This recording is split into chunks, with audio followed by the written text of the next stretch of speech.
Tắm Abi nhá.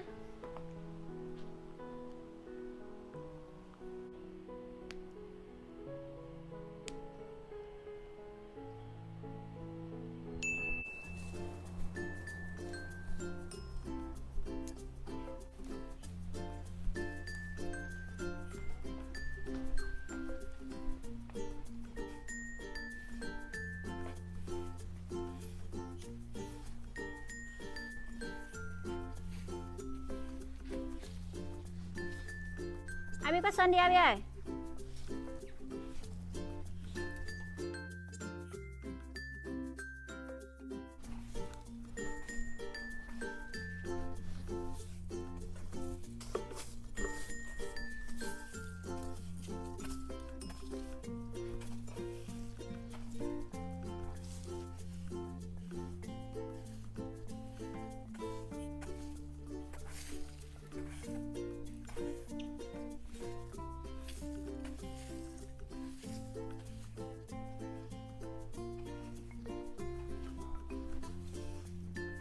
Abi vẫn quét đây à?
Abi quét đến đâu rồi?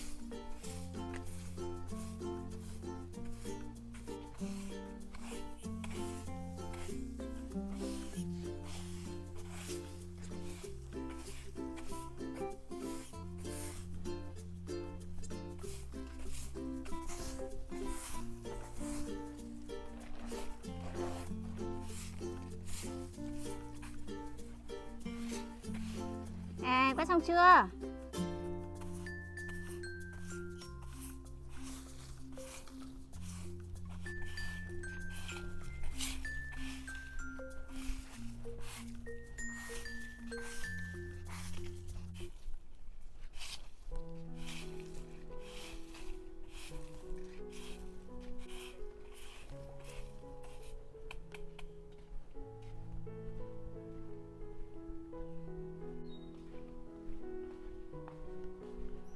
Abi vào đây rồi à?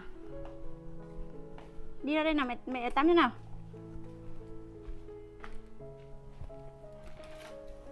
Đi ra đây.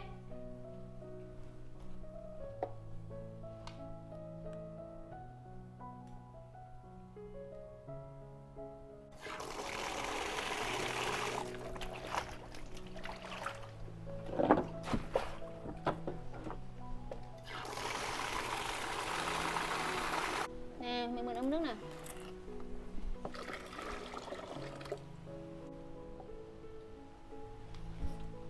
Tắm Abi nhá.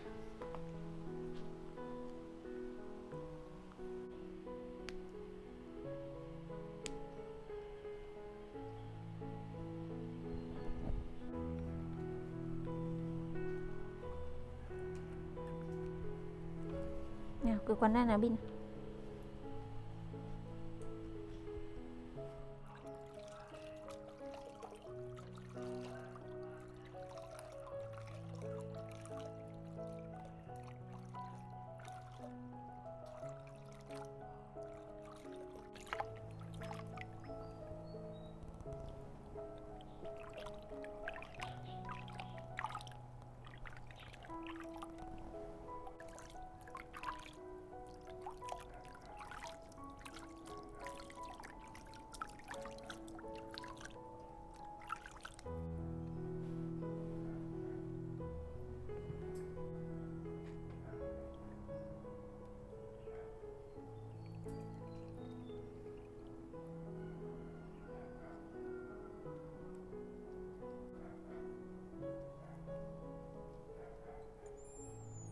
thôi mẹ đây, gội đầu nha. Công chúa của mẹ đẹp đấy nhá.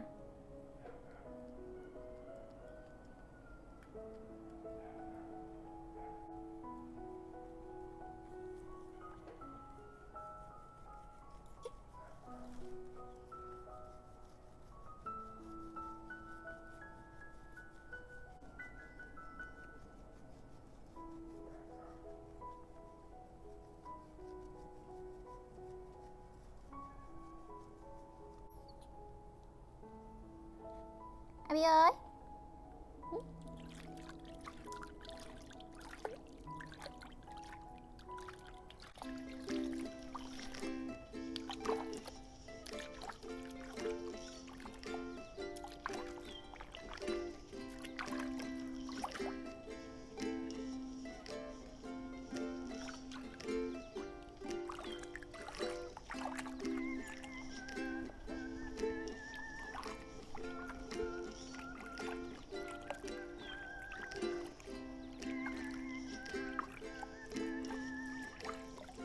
Đó, bắt đầu.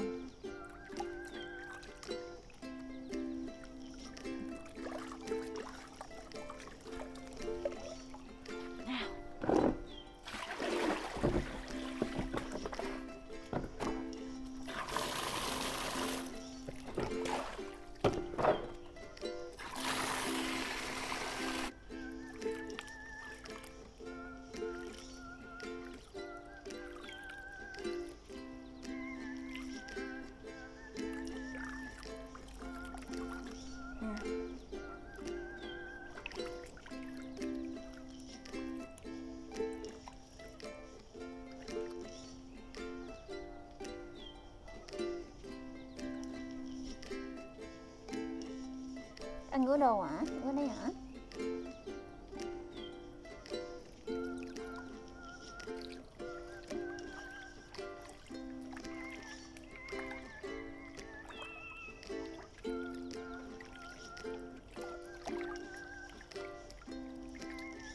Rồi.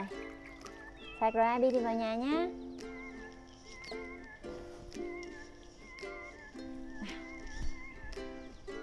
Con cho Abi và mẹ vào đây.